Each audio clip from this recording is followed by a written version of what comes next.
이왕이면 이제 대권 얘기도 조금 더 마지막으로 하지요. 역시 뭐 대권 레이스의 태평은 누는 윤석열 아니겠습니까?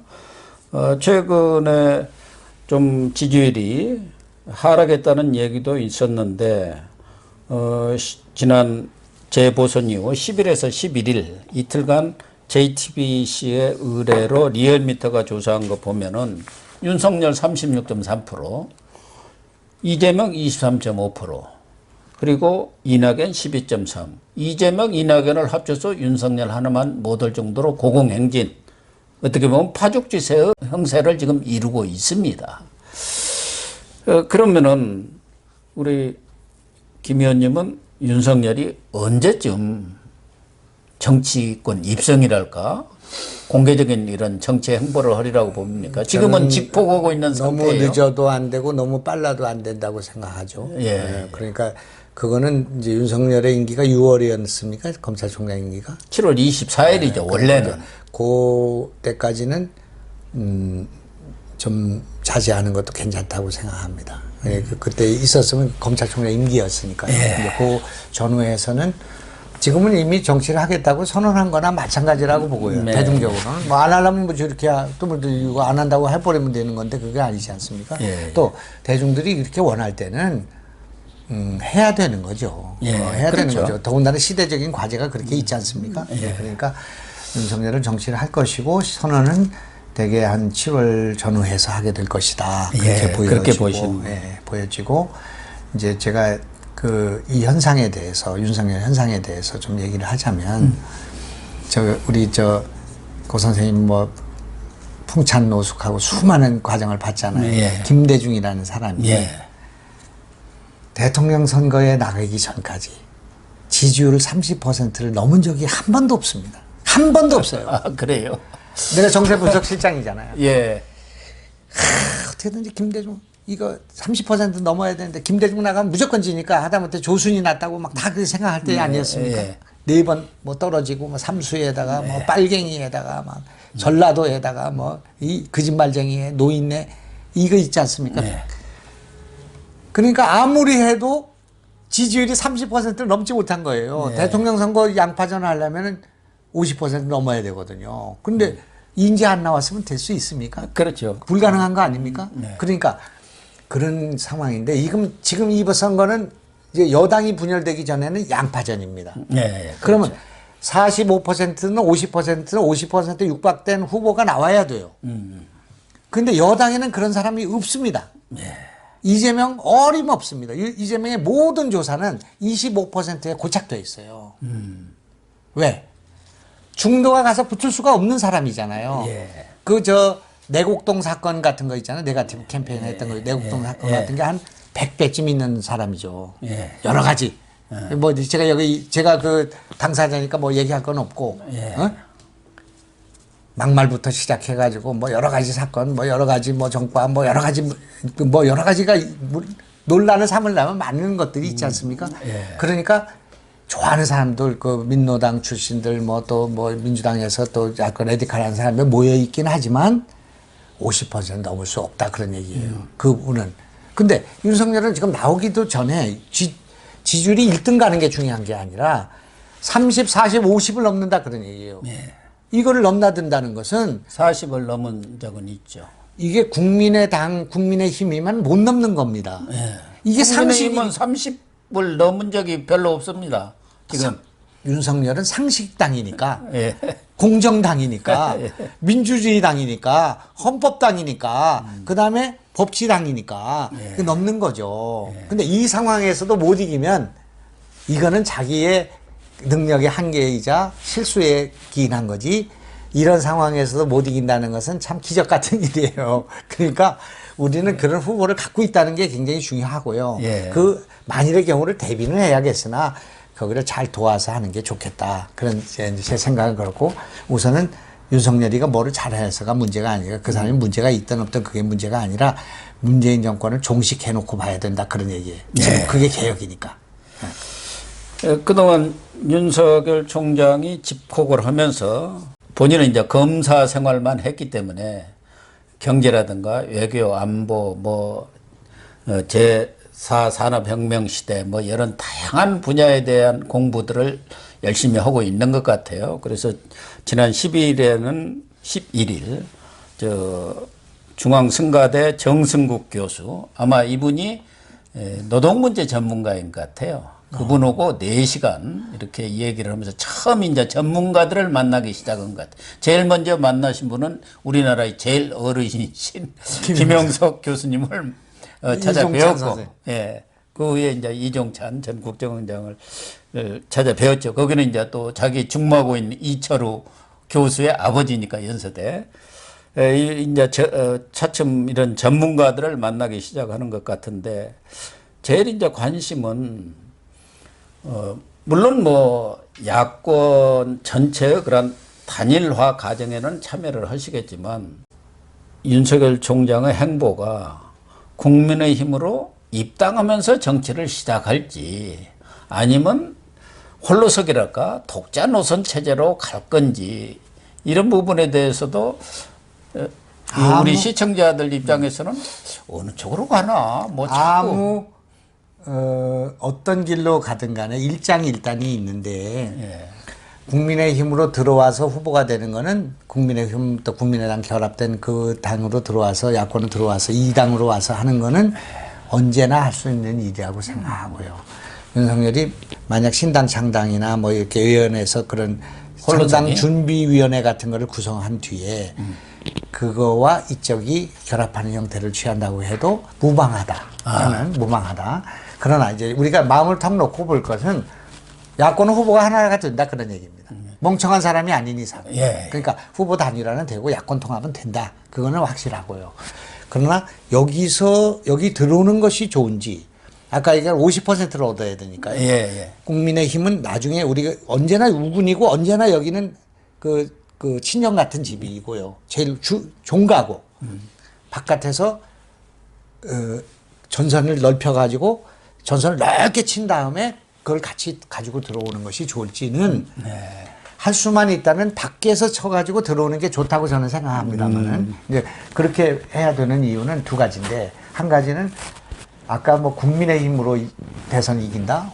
이거 어림없는 얘기죠. 그건 어림없는 얘기예요. 두 번째는 윤석열이 적폐청산 과정에서 상처가 있죠. 지금 박근혜 뭐 이것도 있죠. 그러니까 여기 들어왔을 때 이게 들어오고 나면 또 이게 뭐 여러 가지 분란이 일으킬 수 있는 소지가 있단 말이에요. 맞아요. 그러니까 밖에서 이렇게 해서 이쪽에서 들어와서 같이 해야 된다 이렇게 주장을 할 때 그때 들어오는 거. 또 지지율이 빠질 수가 있어요. 들어왔을 때. 그러니까 그럴 수 있어요. 안전한 것은 바깥에 제3지대에 그 제3지대를 모을 수 있는 그런 그물을 넓게 치고 이제 하고 우리는 여기 지금 바위 밑에를 다 차고 있으니까 그 해가지고 거기를 쫙 몰아가지고 같이 결합하는 게 제일 이상적인 거라고 생각하는데 그 판단은 이제 그분들이 할 거고 국민들이 막 조급한 국민들 빨리 들어와서 막 국민의당에서 하면 되지 않냐 국민의 힘을 빨리 개혁하면 좋지 않겠냐 그런 생각을 하실 수가 있으니까 그거는 제가 볼 때는 이상적인 거는 그런 방식을 취하게 될 것이다 그렇게 생각이 되고요. 이제 저 같은 사람은 김종인 위원장님한테는 전화하기 어려우셔요. 왜요? 그리고 김종인 위원장님도 전화 기다리시면 안 돼요. 김영환은 좀 기다려도 됩니다. 저는 뭐 불러도 가서 또 뭐 저는 운동권 출신에다 뭐 또 민주화 운동도 반납하고 그러니까 우리 같은 사람도 필요할 수가 있어. 이미지가. 그리고 내가 또 경험이 그래도 짧지만 김종인 위원장처럼은 안 되지만 뭐 대통령 만들어 봤고 뭐 여러 가지 친문하고 뭐 이렇게 싸운 그런 지조도 있으니까 좋은데 김종인 위원장을 만나는 순간에 이 윤석열은 잔챙이가 돼버리는 거예요. 김종인을 상황으로 잡는 그런 똘마니가 되는 거예요. 똘마니가. 그러니까 못하는 거예요. 하고 싶어도. 그러나 김종인 선생님이 갖고 있는 경륜과 이 영향력을 꼭 활용해야죠. 그러니까 지금은 아니다. 그러니까 조금 더 있다 하셔야 돼요. 그렇게 하시면은 그 김영석 이런 분들 만나고 또 이렇게 팀을 짜고 하는 것이 좋고요. 제가 이제 윤석열 보고 있겠죠? 보고 있을까요? 뭐 나중에 보겠죠. 정보 없습니까 지금? 보신다면 우리 고영신 TV를 아주 열심히 본다고 제가 들었어요. 그 서정욱이가 잘 알잖아요. 서정욱이한테도 만났는데 그 TV 내가 늘 봅니다 그러더라고요. 뻥은 아니고요. 예. 그럼 이제 제 말씀을 듣겠네요. 모르죠. 요즘 이제 워낙 바쁘니까. 그런데 이제 제 말씀이 굉장히 중요한데, 다른 사람 안 하시는 말씀이니까 내가 연구를 했는데, 윤석열이 싸우지 않고 이기는 방법이 있어요. 있는 방법이 있는데, 윤석열의 정치를 어디다 세워야 되냐면, 요번에 왜 선거 때 나간 20, 30대들 있잖아요. 아무 곳에도 의탁할 데도 없고, 희망도 없고, 결혼도 못하고, 집도 못 사고, 직장도 없고.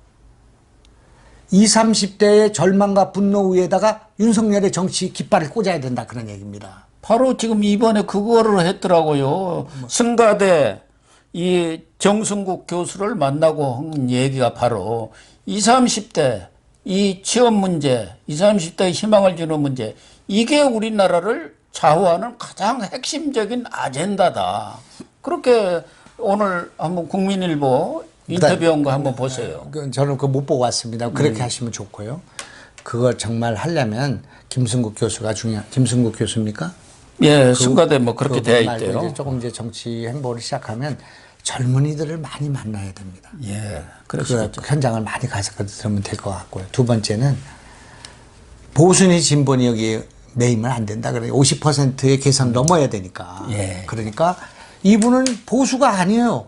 보수는 당연히 보수고 중도는 물론이고 개혁적인 합리적인 진보 세력까지도 포용할 수 있는 그런 넉넉한 상식, 법치, 합리 있잖아요.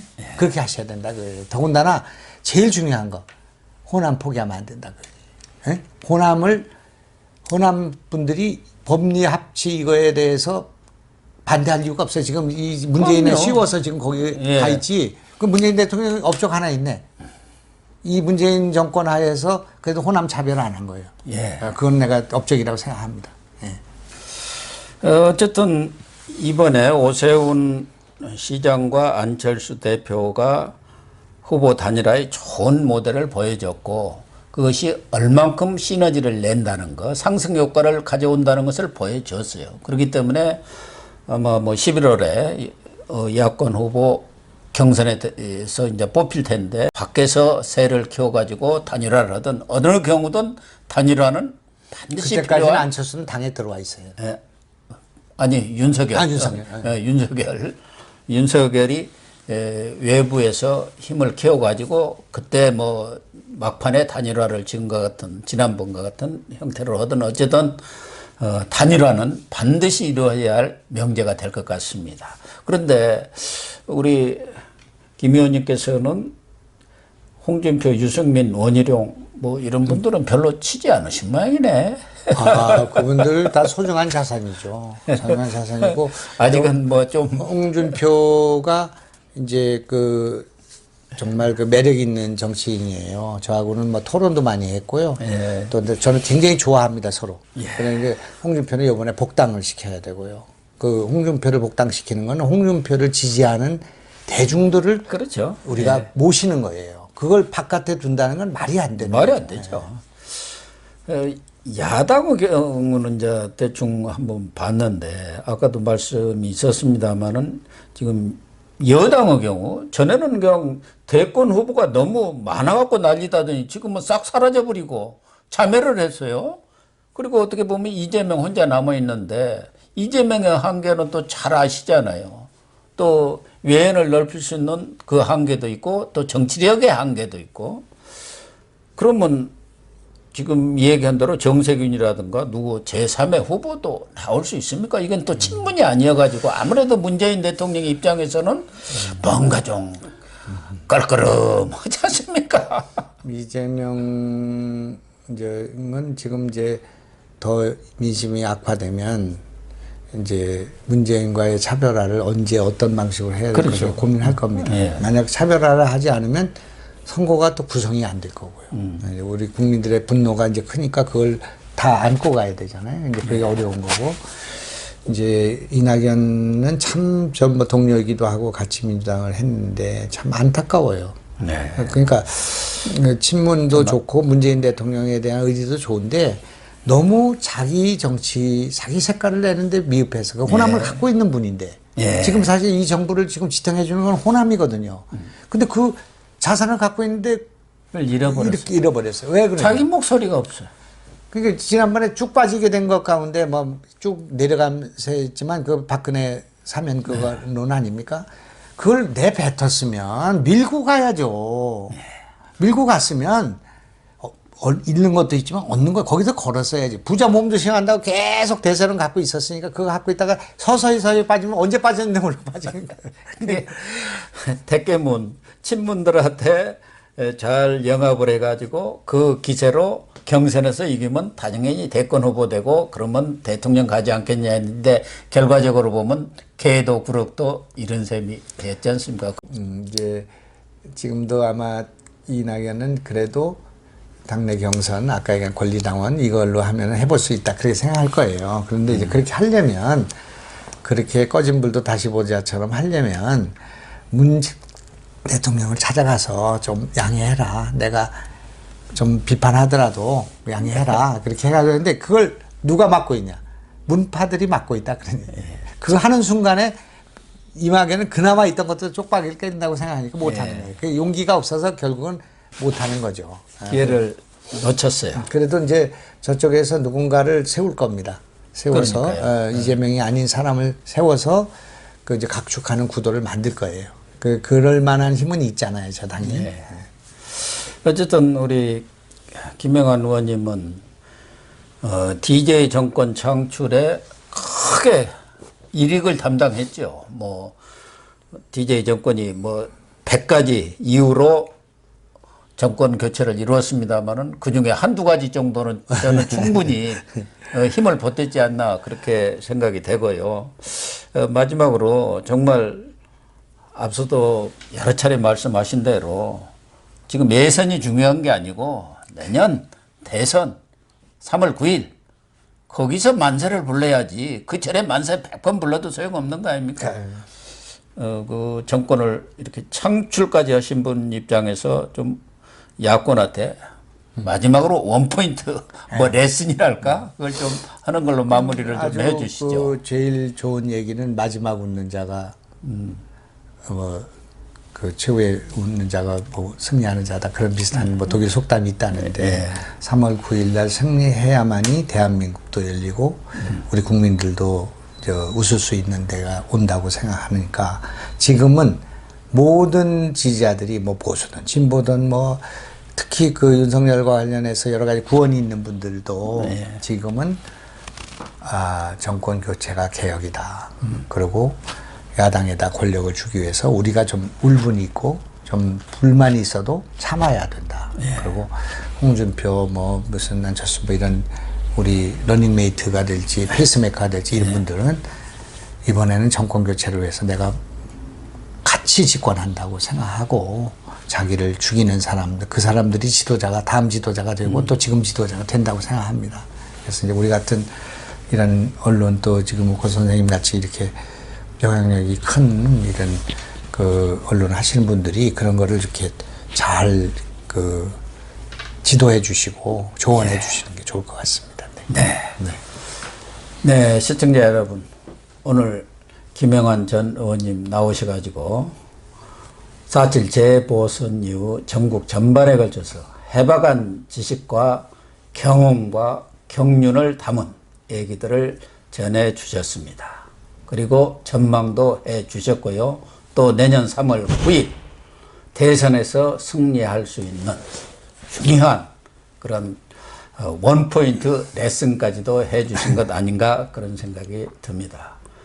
시청자 여러분들이 전국을 이해하는 데 큰 도움이 되셨길 바라고요. 앞으로도 내년 대선까지 우리 김영환 의원님 틈 나는 대로 시청자 여러분들과 함께 하도록 모시겠습니다.